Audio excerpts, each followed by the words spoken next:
The Macfarlane Lab is, as I mentioned, it's focused on sort of the fundamental science of how do we make a thing. And so the key role that we're playing is not necessarily looking at a device or an application or a thing that we want to make and say, you know, I'm going to make that, but better than everybody else.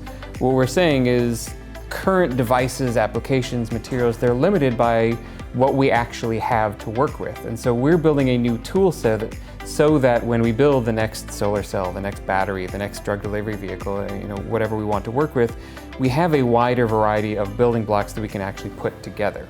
So a major limitation and challenge in a lot of industrial and applied research is materials design sometimes just means material selection. We have a catalog of things that we're going to pick from, and that's how we're going to build up our devices or our architectures. And what we're doing is we're adding to that catalog and expanding it in ways that, you know, 10 years ago, 20 years ago would never even have been thought of as possible.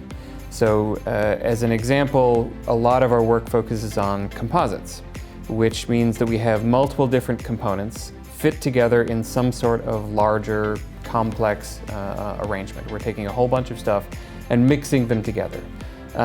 The challenge with composites a lot of times, because they are, you know, common materials that people work with, the challenge is that this idea of chemical intuition and chemical understanding and understanding how bonding interactions can derive and induce different types of organization, that's not really playing a role in a lot of composite design. But our ability to be able to specifically engineer things at the level of individual building blocks allows us to not just make a composite where we're controlling what the composition is, but we're controlling how much of different components there are. We're controlling how they're organized in three-dimensional space. We're controlling how they have sort of a hierarchical organization from the molecular, nano, micro, all the way up to the macroscopic length scale.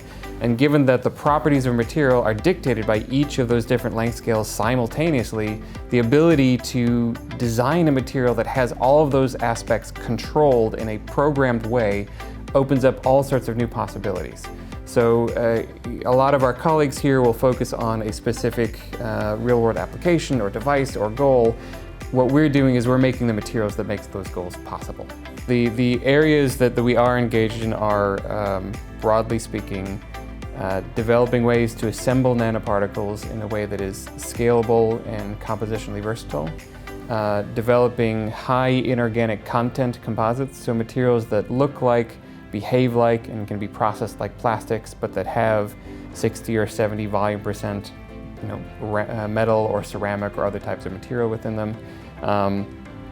And then we dabble in a couple of other areas that are sort of, you know, circling around that. But the general themes are starting with a nanometer scale building block, using chemical intuition and understanding how molecular structures fit together and how we can use chemistry to design those structures, and then building them up into larger architectures and understanding how the processing effects feed back into the chemistry. So the vision for the Macfarlane Lab going forward is continued materials development, but with an eye towards scalability, sustainability, and versatility. We don't build one-off materials, we don't build one-off devices, we build platforms that allow a multitude of people to make all sorts of different applications, devices, or technologies real.